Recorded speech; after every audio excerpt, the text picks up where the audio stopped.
نواں سپارہ سورۃ الانفال آیت نمبر 34۔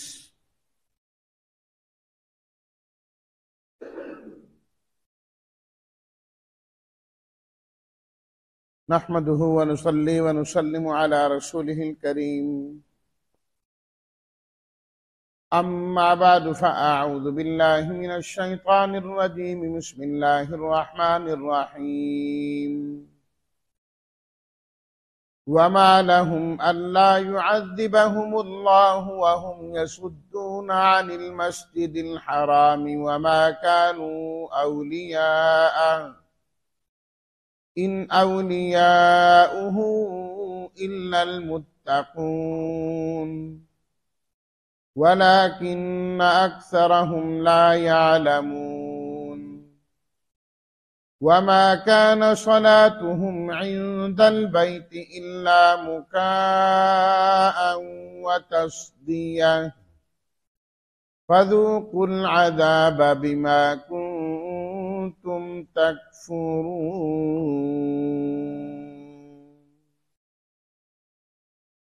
صدق الله مولانا العظيم۔ اللهم صل على سيدنا ومولانا محمد وعلى آله وأصحابه وبارك وسلم۔ وما لهم، ما کیا چیز ہے، لہم ان کے لیے، کیا کوئی خاص بات ہے ان میں، اللہ يعذبہ، یہ کہ نہ عذاب دیں، ہم ان کو اللہ یصدون، روکتے ہیں وہ، عن المسجد الحرام، مسجد الحرام سے، حرام احترام والی، اولیاء، اولیاء ولی کی جمع،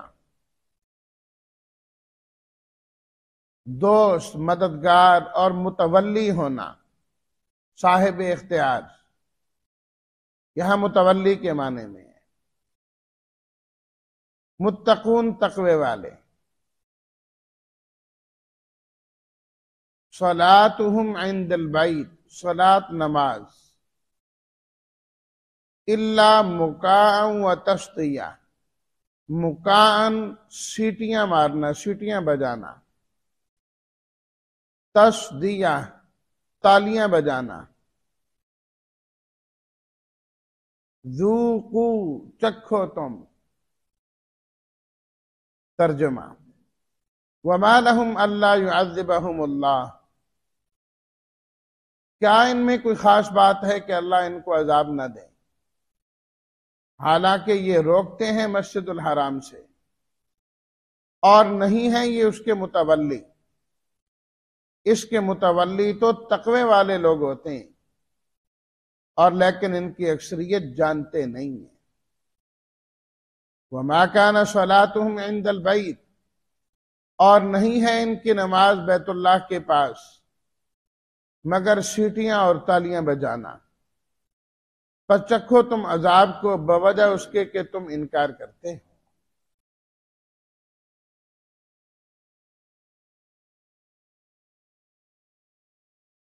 گزشتہ آیات میں اللہ تعالیٰ نے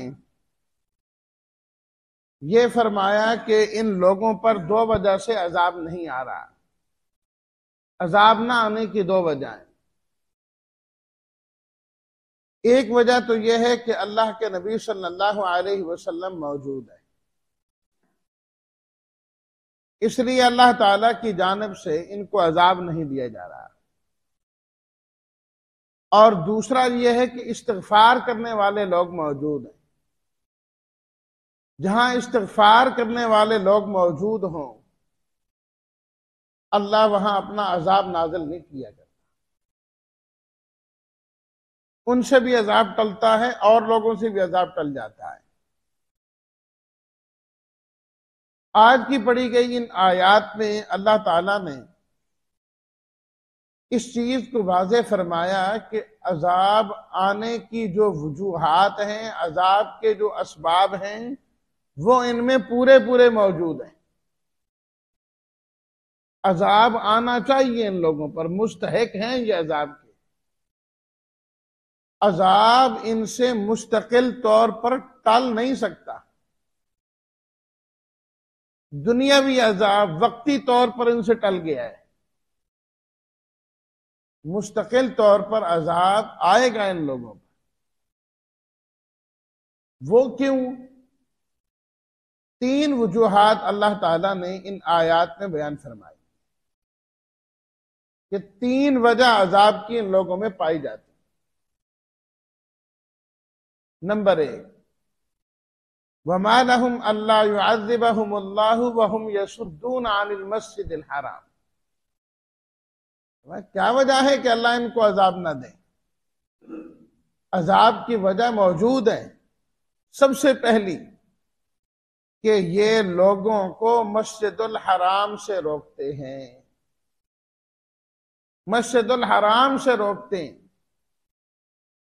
کسی مسجد سے روکنا یہ بہت بڑا ظلم ہے۔ خود قرآن مجید میں ہم پیچھے سورہ البقرہ میں پڑھ آئے ہیں، اللہ تعالیٰ نے ارشاد فرمایا وَمَنْ أَظْلَمُ مِمَّنْ مَنَعَ مَسَاجِدَ اللَّهِ أَنْ يُذْكَرَ فِيهَا اسْمُهُ وَسَعَىٰ فِي خَرَابِهَا۔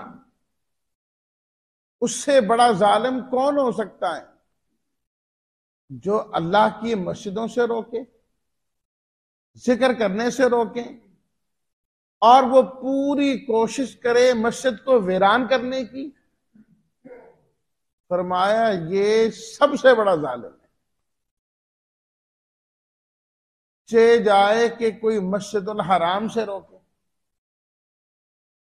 مسجد الحرام سے روکے۔ مکہ المکرمہ میں مسلمانوں کو مسجد الحرام میں نماز پڑھنے سے، عبادت کرنے سے روکا جاتا تھا، روکا جاتا تھا، دھمکیاں دی جاتی تھی۔ نبی کریم صلی اللہ علیہ وسلم کو خود منع کیا جاتا، روکا جاتا، ڈرایا جاتا۔ نماز نہیں پڑھنے دیتے تھے، طواف نہیں کرنے دیتے تھے، عبادت نہیں کرنے دیتے تھے۔ اللہ اکبر۔ وہ تو حضرت عمر رضی اللہ تعالیٰ عنہ جب ایمان لائے تو انہوں نے جرت اور بہادری کا مظاہرہ کیا کہ جب نماز کا وقت ہوا، تیاری ہونے لگی نماز کی، کیا کہ ہم یہاں نماز پڑھیں گے۔ میں یہاں کیوں؟ ادھر وہ پڑھنے نہیں دیتے۔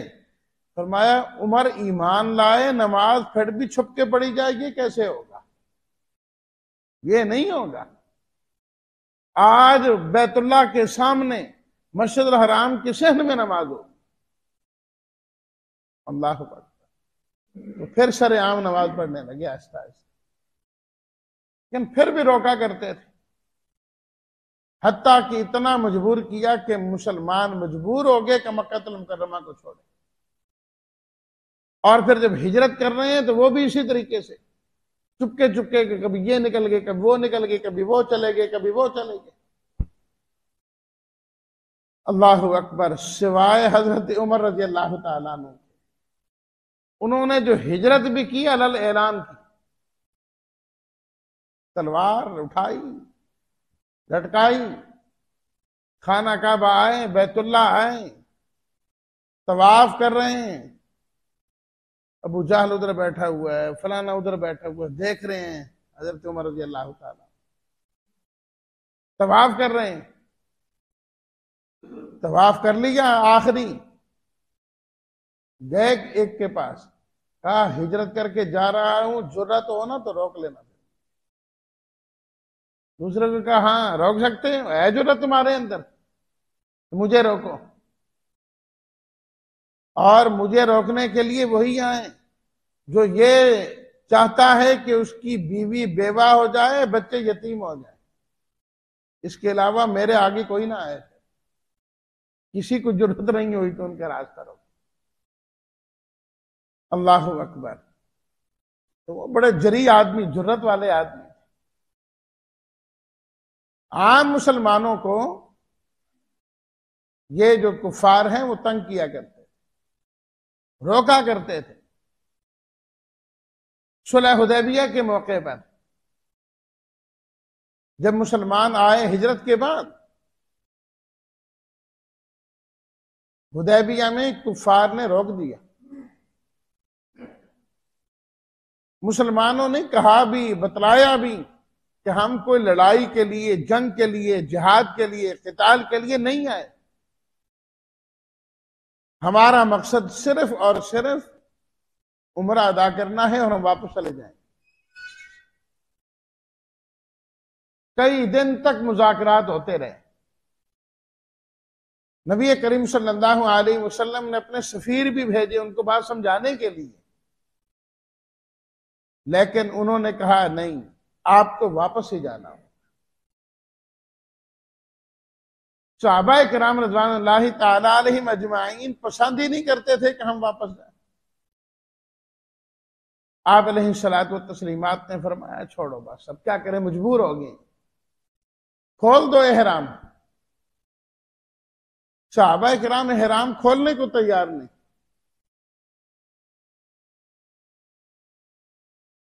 زوجہ محترمہ نے، ام المومنین نے آپ علیہ الصلوۃ والتسلیمات سے عرض کی کہ سب سے پہلے آپ اپنا احرام کھولیں، آپ کو دیکھ کر یہ کھول لیں گے۔ اس طرح ان کا دل نہیں کر رہا۔ نبی کریم صلی اللہ علیہ وسلم نے سب سے پہلے اپنا احرام اتارا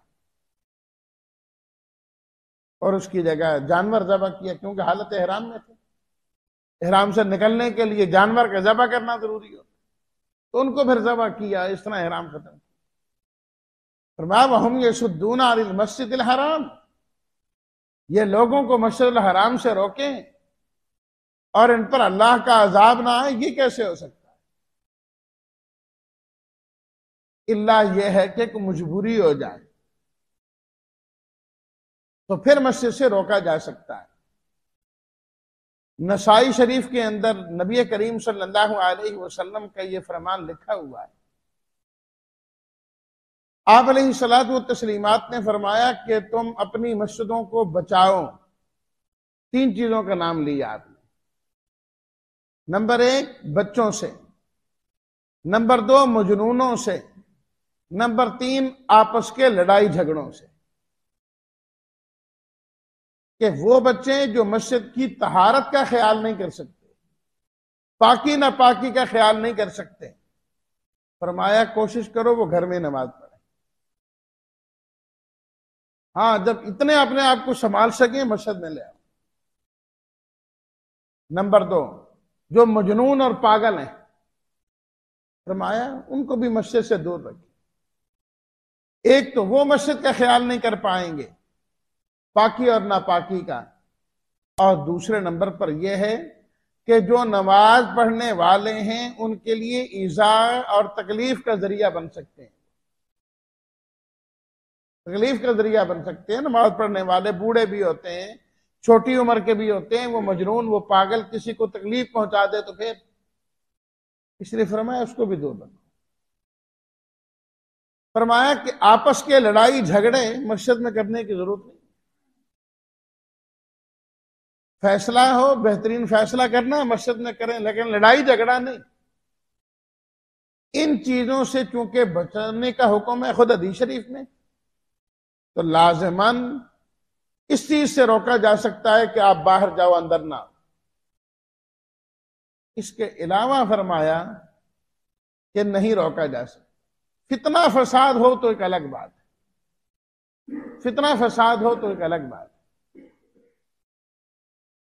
دوسری وجہ عذاب کے آنے کی یہ ذکر فرمائی کہ یہ لوگ اپنے آپ کو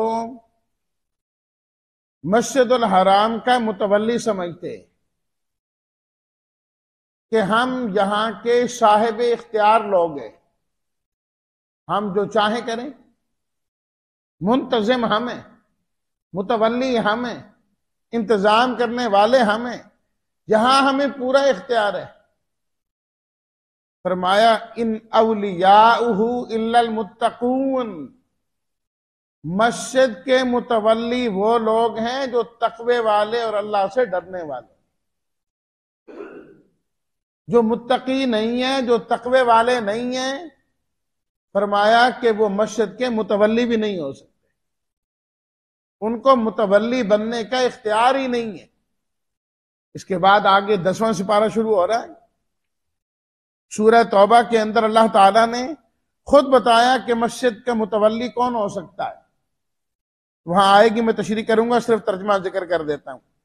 ہمارے پاس یہ جو قرآن مجید ہے نا، اس کا صفحہ نمبر 190، صفحہ نمبر 190 پر آیت نمبر 18 بنتی ہے 17 کے بعد.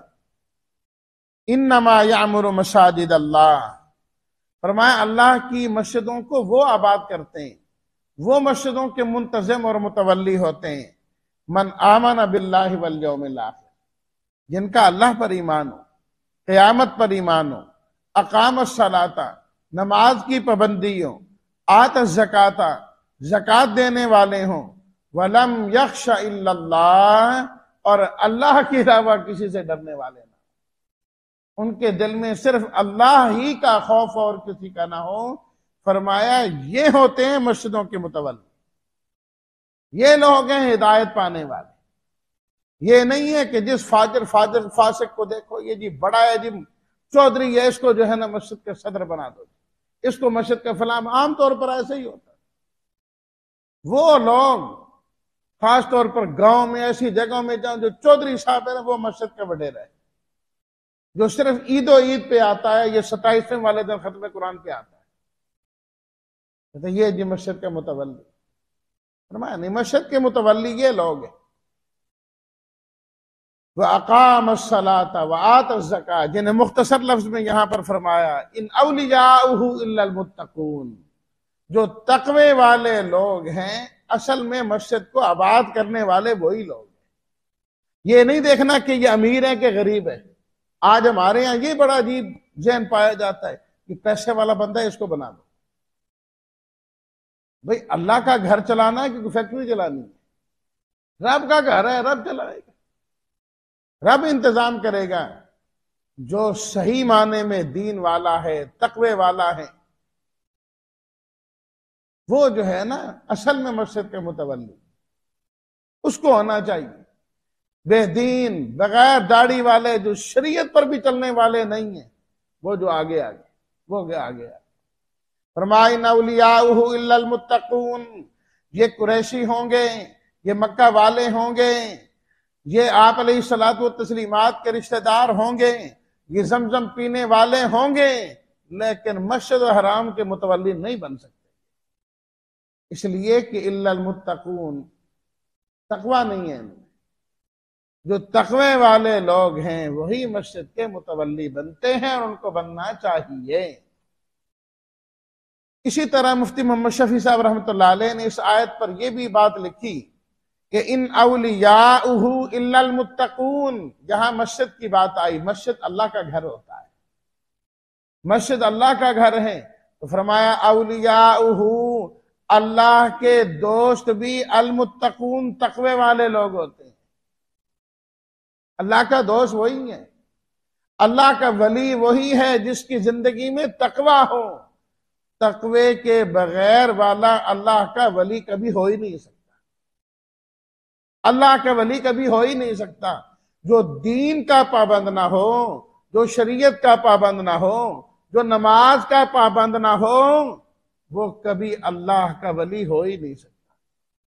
جو دھمالوں پہ ناچیں، پردہ جس کا اپنا نہ ہو، نماز جس کی زندگی میں نہ ہو، جو یہ کہے جی میں نماز تو مکے مدینے پڑھتا ہوں جی، ساڑیاں اتھے نہیں ہوتیاں، ہم تو پڑھتے ہی وہاں ہیں. وہ الگ بات ہے، وہاں جاتے نہیں، جائیں تو ان کی نماز ہوتی نہیں ادھر، ساڑیاں نہیں، امامہ پیچھے نماز نہیں ہوتی. لا حول ولا قوت الا باللہ. دو لفظ کسی کو آئے نہ آئے، ساڑی فلانے امام پیچھے بھی نماز نہیں ہوتی، فلانے پیچھے بھی نہیں ہوتی. پتہ نہیں اپنے آپ کو کتنا بڑا بزرگ ولی اور سے کیا سمجھتے ہیں. وہ اپنے آپ کو تو دیکھو. تو اللہ کا دوست کون ہوتا ہے بھائی؟ جو تقوی والا ہو. جس کی زندگی میں تقوی پورا دین پر چلنے والا ہے. کرامتیں دیکھ کر کسی کو اللہ کا ولی نہ سمجھے. اصل اللہ کا ولی دین والا آدمی. دین. حضرت تھانوی رحمۃ اللہ علیہ کی خدمت میں ایک شخص کچھ دن رہا. کہنے لگا جی میں جاتا ہوں جی جاننا. کیوں آیا؟ کہنے نظر رہے کرامتیں کو نہیں نظر آئیں. کوئی کرامت ہوتی نا، کوئی دیوار چلتی، کوئی گھوڑا اڑتا، تو ہم بھی مانتے کہ کوئی اللہ والے. میں ٹھیک ہے تیری مرضی بھی، جانا ہے تو جا. بس اتنی بات بتا دیں، اتنے دن تو یہاں پر رہا ہے، کوئی ایسا کام دیکھا ہے جو شریعت کے خلاف ہو؟ شریعت کے خلاف ہمارے ہاں کوئی کام ہوتا ہو؟ اس نے کہا نہیں ہوتا. فرمایا پھر اور کرامت کیا چاہیے؟ اصل کرامت یہ ہے کہ انسان دین والا ہو، اسلام والا ہو، قرآن والا ہو، نماز والا ہو، روزے والا ہو. تو یہ چیز تو ہمیں پسند نہیں. ہمیں تو ایسا بزرگ چاہیے نا جو شارٹ کٹ طریقے سے جنت میں بھیج دے. ہمیں پاس ہم اس کے ہاتھ پہ ہاتھ رکھیں، وہ جنت کی ٹکٹ کاٹ کے ہمیں دے دے. اے جی ہے جی جاؤ. تھوڑی نمازاں بھی میں پڑھاں گا، تھوڑی فلاں چیز بھی میں پڑھاں گا. خود میں نے اپنے کانوں سے سنا. نماز پڑھ کے نہیں، پیر جی نے کیا تیری نمازاں میں پڑھی جاؤں گا. پیر تیری نمازاں پڑھے تھا پڑھی، اس دن کون پڑھے گا؟ ہاں جی. لا حول ولا قوت الا باللہ. ان اولیاءہ الا المتقون. رب کے دوست وہ ہیں جن کی زندگی میں تقوی. تو تقوی پہلے بارہا میں اس پر بات کرتا رہتا ہوں کہ تقوی کا معنی کیا ہوتا ہے؟ بچنا. سب سے پہلے شرک سے بچنا، کفر سے بچنا، بدعت سے بچنا، گناہوں سے بچنا، سیئات سے بچنا، نافرمانیوں سے بچنا. جو دین اسلام کے خود ہی مذاق اڑا رہا، جہاں ڈھول ڈھمکے ہوں، وہ کہاں کون سا کوئی اللہ والا ہو. دین کا جنازہ تو وہ اپنی اس جگہ سے نکال رہا ہے اور لوگوں کو سکھائے گا دین. ایسا بندہ پیر نہیں، وہ پنجابی کے اندر پیڑ ہو گئی. پیڑ وہ دین میں پیڑ ہے، دین میں چھرے گھونپ رہا ہے وہ. اور جانے والے بھی اپنا دین برباد کر رہے ہیں.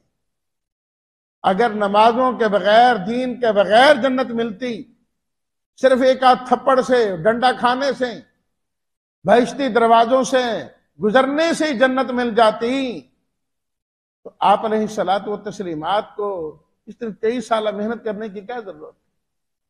بس سب صحابہ سے فرماتے ریاض الجنہ میں 2 رکعت پڑھتے جاؤ، جنت میں جاتے جاؤ، اللہ اللہ خیر. لیکن نہیں، آپ نے فرمایا چلو بدر کے لیے بھی چلتے، احد کے لیے بھی چلتے، عذاب میں بھی جا رہے ہیں، خندق میں بھی جا رہے ہیں. دین پر عمل کرنا ہے، ساری چیزیں برداشت کی. ریاض الجنہ میں تو روزانہ نماز پڑھتے تھے. جس کا جنتی ہونا خود نبی کریم صلی اللہ علیہ وسلم نے بیان فرمایا میرے ممبر اور میرے گھر کے درمیان جتنی جگہ ہے یہ جنت کی جگہ ہے، یہ جنت کی جگہ ہے. آپ علیہ الصلوۃ والتسلیمات وہیں نماز پڑھاتے تھے، صحابہ اسی جنت میں نماز پڑھا کرتے تھے. لیکن اس کے باوجود صرف ایک نماز پڑھ کے فارغ نہیں ہو گئے، فارغ نہیں ہو. میں بزرگوں کا منکر نہیں ہوں. جو صحیح معنی میں دین والا ہے، بزرگ ہے، ساتھ سلام ہے. لیکن جو دین کے نام پر بدنما داغ ہے، نہ کبھی اس کے حامی ہوئے ہیں نہ ہوں گے انشاءاللہ. ان اولیاءہ الا المتقون ولکن اکثرهم لا یعلمون. فرمایا رب کے دوست تو تقوی والے ہیں، لوگوں کو علم ہی کوئی نہیں، جانتے ہی کوئی نہیں. جہالت میں ہیں لوگ، جہالت میں پڑے ہوئے ہیں. وما کان صلاتهم عند البیت الا مکاء وتصدیہ. تیسرا جرم ذکر کیا. اللہ اکبر. فرمایا کہ ان کا جو دین ہے وہ بھی خود ساختہ ہے، اپنی طرف سے بنایا ہوا ہے. پیچھے ہم سورہ اعراف میں پڑھ کے آئے کہ وہ کیا کرتے تھے؟ بیت اللہ کا طواف ننگے کرتے تھے نا. کیوں جی؟ جن کپڑوں میں ہم گناہ کرتے ہیں انہی کپڑوں میں آ کے طواف کریں، توبہ توبہ توبہ، یہ تو نہیں ہو سکتا، ننگے طواف کرنا شروع کر۔ کس نے حکم دیا تمہیں اس چیز؟ اپنی طرف سے ایک چیز بنا کر اس کو دین کا حصہ بنا دیتے۔ اسی طریقے سے بیت اللہ کی عبادت کا ایک طریقہ کیا تھا؟ مقام و تصدیہ، وہاں آتے خوش گپیاں، سیٹیاں بجاتے، تالیاں بجاتے، سمجھ رہے ہیں کہ ہم شاید کہ جو نیکی کا کام کر رہے ہیں، بس آگے وہاں پر جس طرح ہمارے ہاں ہوتا ہے نا، 27ویں رات آ گئی رمضان کی یا کوئی اور، نوجوانوں نے یہ تہیا کیا بس رات جاگ کے گزارنا ہے، کئی پوری رات کرکٹ کھیلتے رہے۔ جی 27ویں کی رات ہے، عبادت کی رات ہے، ہم کہتے ہیں سونا نہیں ہے، جاگنا ہے، بس جاگ رہے ہیں۔ یہ خود ساختہ طریقے ہیں دین میں، تو وہ بھی کیا ہے، اس طریقے سے سیٹیاں بجانا، تالیاں بجانا، خوش گپیاں کرنا۔ فرمایا یہ تمہاری نماز ہے، یہ تمہاری عبادت ہے۔ اسی طرح جو نمازیں پڑھتے تھے، عبادت کرتے تھے، ان کو تنگ کرنے کے لیے بھی سیٹیاں بجایا کرتے، تالیاں ایک ہاتھ دوسرے پر مارتے تاکہ شور ہو، یہ نماز نہ پڑھیں۔ فرمایا یہ بیت اللہ کی توہین نہیں ہے تو اور کیا ہے؟ اللہ کے گھر کی بے احترامی نہیں ہے تو اور کیا ہے؟ یہ وجہ بھی تمہارے عذاب کے آنے کی ہے۔ تو 3 وجہ سے تم عذاب کے مستحق ہو۔ مسجد الحرام سے روکتے ہیں، کافر مشرک ہو کر، برے لوگ ہو کر مسجد الحرام کے متولی بنے ہوئے ہیں، اور تیسرے نمبر پر یہ ہے کہ تم اپنی طرف سے عبادت کے طریقے بناتے ہو جن میں اللہ کے گھر کی توہین ہوتی۔ فذوقوا العذاب بما کنتم تکفرون، لہذا تمہیں اس دن کہا جائے گا قیامت کے دن جو تم کفر کرتے رہے نا، آج اس کا عذاب چکھو۔ یہ سب تمہارا کفر ہے۔ تم نے خود کہا ہم بھی قرآن جیسا قرآن بنا سکتے ہیں، تم نے خود کہا کہ اللہ ہمارے اوپر عذاب نازل کر دے، تم نے خود لوگوں کو مسجد میں آنے سے روکا، خود مسجد پر قابض ہو کر بیٹھ گئے، خود ہی تم مسجد کی بے احترامی کرنے لگے۔ یہ سارے کفر کی چیزیں ہیں، ان کا وبال تمہیں ایک نہ ایک دن چکھنا ہوگا۔ معلوم ہوا اللہ جس بات سے ناراض ہوں، ضروری نہیں کہ اللہ کی پکڑ فوراً بھی آ جائے، کسی وجہ سے عذاب ٹلتا بھی رہتا ہے، ٹلتا بھی رہتا ہے۔ جس طرح ان سے کتنا عرصہ فرمایا اللہ کے نبی موجود ہے، نہیں دیں گے ہم عذاب تمہیں، نہیں ملے گا تمہیں عذاب، ٹلتا رہا، لیکن آخرت کا عذاب ان سے کبھی بھی نہیں ٹل پائے گا۔ اللہ ہم سب کو ہر قسم کے نافرمانی سے بچائے، اور اللہ ہم سب کو نافرمانوں کی صحبت سے بھی بچائے، اور اللہ ہم سب کو اپنے دوستوں کی صحبت میں ہمیشہ رہنے کی توفیق عطا فرمائے۔ وآخر دعوانا ان الحمد للہ رب العالمین۔